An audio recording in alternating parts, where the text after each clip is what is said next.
The Lodha Group is joining hands with US tycoon Donald Trump's firm to launch an ultra-luxury residential project right here in Mumbai. Vikram Oza is in conversation with Donald Trump Jr. Let's cut across live. So recognize that when we go abroad and take the brand abroad, that we don't know all things in those markets, and we have an understanding. We know what we don't know, and that's an important thing. That's probably another lesson that we learned back from the days. So we bought Royale, an incredible 800 acres in Miami, 5 golf courses, 800 hotel room complex.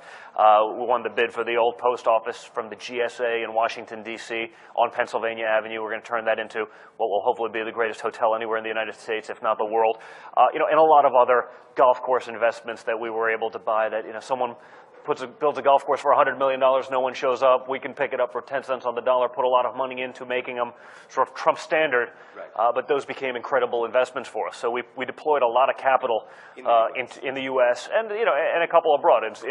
In the U.K., we just bought Turnberry recently, the big golf resort. We had a big investment in Aberdeen, which is the oil capital of Europe, Doonbeg in Ireland.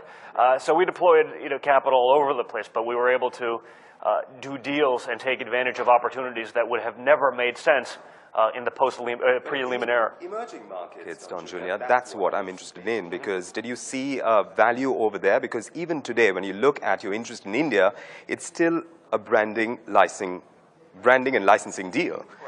The opportunity to turn into those, eventually those deals become equity deals. Again, I think we have a good understanding of what we don't know.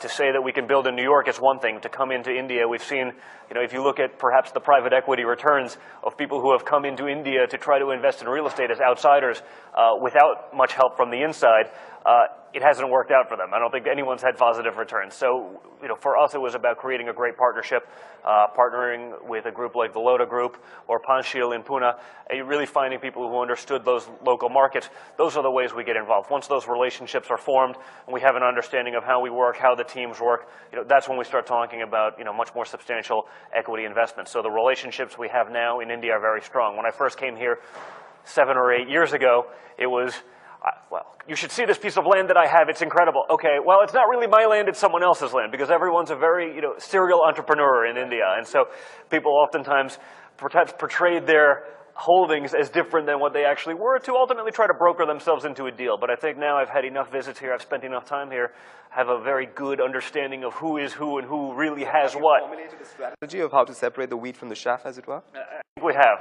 I think we have. And it's all been relationship-based. It's relationship-based. It's time, it's seeing these people. It's not necessarily, now I have 20 people that I can call to be like, is this person the real deal, or are they just selling me something that they don't really have, hoping to then be a part of a greater picture if and when a deal perhaps materializes. So, a lot of it is just boots on the ground, diligence, and really, forming friendships over time. I mean, for us, I often say we're in the relationship business. When we have one of those relationships, it often, one deal turns into 3 or 4, because, frankly, it's easiest that way. When you understand how you work with someone else and you can work well with them, it just makes it much easier to go forward, for the future deals. And so that's how it's been. Saying, Don Jr., 7 to 8 times you've been to India. Certainly, there would be certain aspects of real estate and how the business functions over here that really stand out compared to the many other geographies that you work in. Walk us through a few of them. It's a very different world here than it is anywhere else. And by the way, as it is in any other market. Right? India is different. Yeah, unique quality. India is different than China, is different than the U.S., and everyone has an expertise. Because that's something that you have to work on, work around, and consider all of that to turn what you're saying are branding partnerships into equity. If you look at the past, I'd say, a lot of the regulation perhaps these new elections. I think you have a new prime minister that's been elected on a mandate of sort of, clearing things up, making things a little bit more simple.